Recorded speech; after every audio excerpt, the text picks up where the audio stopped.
The whole reality check started with a birth record, not some clever joke or dramatic punchline.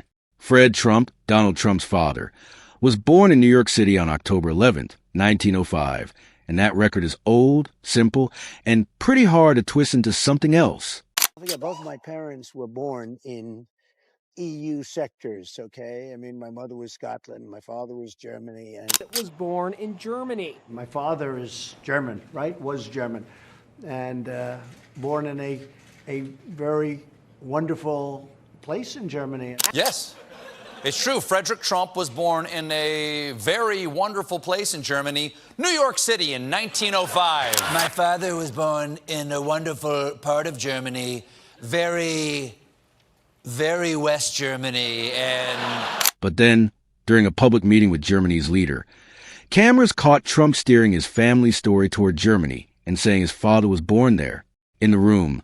It sounded like a friendly connection, the kind of thing people say to build warmth in the moment. But the document made it feel like a correction was already waiting in the background. Stephen Colbert handled it like a case file, not a shouting match. Because honestly, the claim had already made enough noise on its own. He put the family record next to Trump's words and just let the contrast sit there. On one side, there was a clear date and birthplace. On the other, there was confidence. At first, the audience laughed the way people laugh when a mistake feels small or harmless. But then that laughter started to fade, because this was not the first time. Anyone can mix up a grandfather and a father once. Trump's grandfather, Friedrich Trump, was born in Germany, so the family connection is real. But Fred Trump was not born there. That difference had already been reported, corrected, and explained before. The mistake had already run into the record and lost. And still, the wrong version came back, on camera, in front of the German leader, and in front of the whole country. Colbert did not turn it into a story about ancestry. He made it about repetition. The record said one thing, the public claim said another, and the correction had been available for years. So the uncomfortable question became simple. What happens when a corrected fact returns with the same confidence as the original mistake? For older viewers especially, that moment carried a very familiar seriousness. They grew up in a world where a family record could settle a family argument. A birth certificate does not debate. It does not flatter anyone. It does not care which version sounds better in a meeting. It just stays there, holding the same answer long after everyone else has moved on. And that is what Colbert used against all the noise. He showed the pattern without needing to hit it too hard. Trump often speaks with total certainty, even when the details underneath that certainty are much weaker than the delivery. His parents. He comes very often. I'd say once a week. Would Just you about, say that? at Yes. least once a week he comes. He comes for dinner. He likes his mother's cook. The crowd becomes the biggest crowd anyone has ever seen. The phone call becomes perfect. The test becomes extraordinary. A real degree turns into some larger-than-life legend. And somehow, when the story needs a cleaner emotional line, a German grandfather becomes a father who was supposedly born in Germany. That is why the audience got quiet. Because at that point, it was not just about one family detail anymore.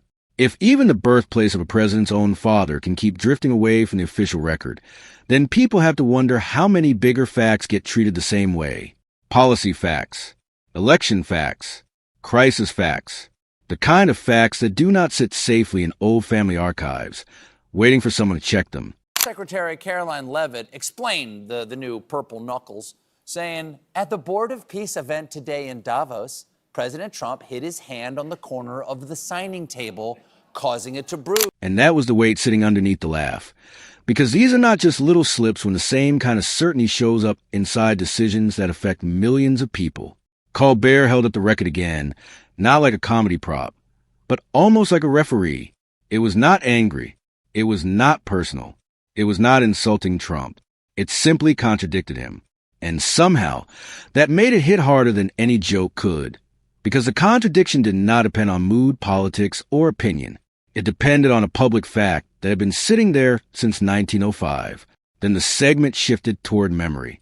Trump has bragged about his memory many times, and he has talked about cognitive tests like passing one proves some rare kind of brilliance. But here was a basic personal detail, one that had already been corrected before, showing up wrong again. Colbert did not diagnose anything, and he did not have to. The documents created the tension all by themselves. A man can say he has a great memory, but the record can still quietly ask why the same mistake keeps coming back. By the final minute, the whole thing felt colder than it did at the start. Trump could move on to another topic the next morning. He could call the meeting a success. He could ignore the correction completely. But the public record could not be dragged along with him.